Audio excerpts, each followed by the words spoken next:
Students, இப்போ நம்ம இதில் பார்க்க போகிறது 7ஆம் வகுப்பு கணிதம் முதல் பருவம் 2வது பாடம் பார்த்திங்கன்னா அளவைகள். எடுத்துக்காட்டு 2.4. கொஷின் பாருங்கள், என்ன கேட்டுக்கணும். ஒரு இணைகரத்தின் அடுத்தடுத்த பக்கங்களின் முறையே 12 சென்டிமீட்டர் மற்றும் 9 சென்டிமீட்டர். சிறிய பக்கங்களுக்கு இடையே உள்ள தொலைவு 8 சென்டிமீட்டர் எனில் பெரிய பக்கங்களுக்கு இடையே உள்ள தொலைவை காண்கன்னு கேட்டுக்கிறாங்க. அப்போது ஃபஸ்ட்டு கொஷின் பாருங்கள். முறையே 12 சென்டிமீட்டர் மற்றும் 9 சிறிய பக்கங்களுக்கு இடையே, சிறியனா இது 9 சென்டிமீட்டருக்கு இடையே உள்ள தொலைவு 8 சென்டிமீட்டர். அப்போ சிறிய பக்கம்னா இது ரெண்டுன்னு நம்ம எடுத்துக்கணும். இணைகரம் இந்த மாதிரி ஒரு படம் வரைஞ்சிக்கோங்க ஃபர்ஸ்ட். அதில் இது ABCDன்னு வரைஞ்சிக்கோங்க. சிறிய பக்கம் எவ்வளோ? 9 சென்டிமீட்டர். அப்போது 9 சென்டிமீட்டர். அப்போ பெரிய பக்கம் வந்து 12 சென்டிமீட்டர் இது இருக்கும். இதுக்கு ரெண்டுக்கு இடையில தான் சொல்கிறாங்க உயரம் வந்து 8 சென்டிமீட்டர்.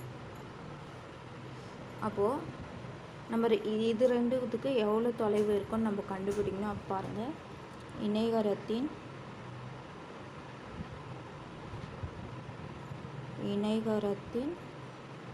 அடுத்துள்ள பக்கங்கள் கொஷினில் கொடுத்துக்கிறதே தான். அடுத்துள்ள பக்கங்கள் 12 சென்டிமீட்டர் மற்றும் 9 சென்டிமீட்டர் என கொடுக்கப்பட்டுள்ளது.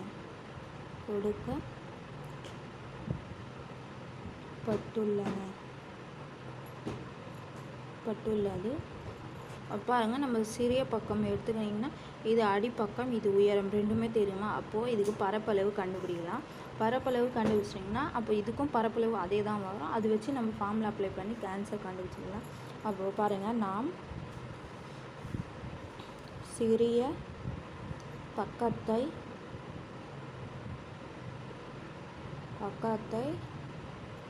அடிப்பக்கமாக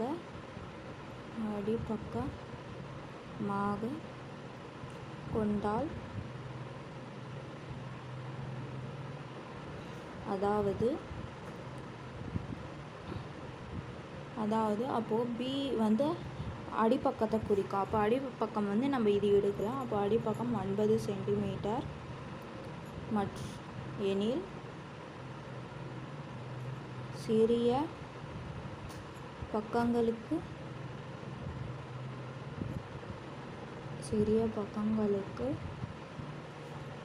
இடையே உள்ள தொலைவு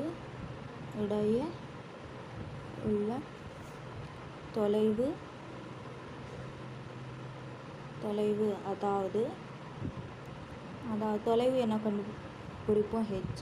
இப்போ H = 8 சென்டிமீட்டர். அப்போது இதுக்கு நம்ம அடிப்பக்கம் தெரியும், உயரம் தெரியும். அப்போது இணைகரத்தின் ஃபார்முலா அப்ளை பண்ணி நம்ம எழுதுவோம். அப்போது எனவே இணைகரத்தின்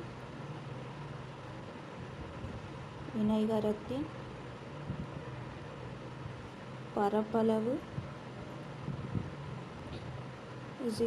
B பெருக்கல் H சதுர அலகுகள்.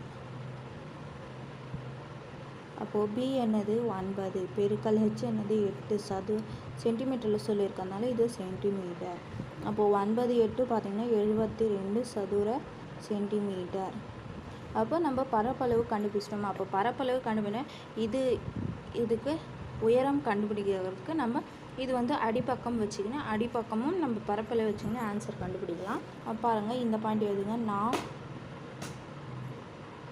பெரிய பக்கத்தை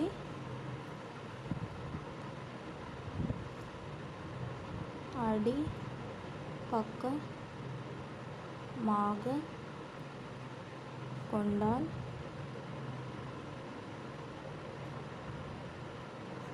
அதாவது அடிப்பக்கம் என்னது? B = 12 சென்டிமீட்டர் எனில் உயரம் நம்மளுக்கு தெரியாது, உயரம் தான் கண்டுபிடிக்கணும். அதனால் பெரிய பக்கங்களுக்கு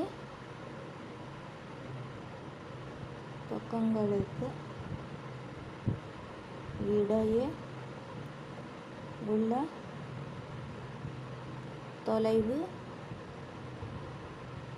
தொலைவை H என்க. அப்போ இது வச்சு பாருங்கள், எனவே இணை கரத்தின் பரப்பளவு இஸ் ஈக்குவல் டு பரப்பளவு எவ்வளோ கண்டுபிடிச்சிருப்போம் 72. அப்போ 72 சதுர சென்டிமீட்டர். அப்போ இணைகரத்தின் பரப்பளவு ஃபார்முலா என்ன? பி பெருக்கல் ஹெச் இஸ் ஈக்குவல் டு 72ன்னு எடுத்துக்கலாம். பி வந்து எவ்வளோ 12. அப்போ 12 பெருக்கல் ஹெச் இஸ் ஈக்குவல் டு 72. அப்போ ஹெச் அப்படியே இருக்கட்டும் 72 பை இது பெருக்கல் இருக்கிறது இந்த சைடு வந்துச்சுன்னா வகுத்தலாம் மாறிடும். அப்போ 12ன்னு வரும். அப்போ ஹெச் இஸ் ஈக்குவல் டு 12ஆம் வாய்ப்பில் அடிச்சிங்கன்னா ஒரு 12 12 6 12 72ன்னு வரும். அப்போ 6 இது சென்டிமீட்டரில் வரும். அப்போது ஹெச் வந்து உயரம் பார்த்திங்கன்னா 6 சென்டிமீட்டர் இருக்கும். அப்போது எனவே பெரிய பக்கங்களுக்கு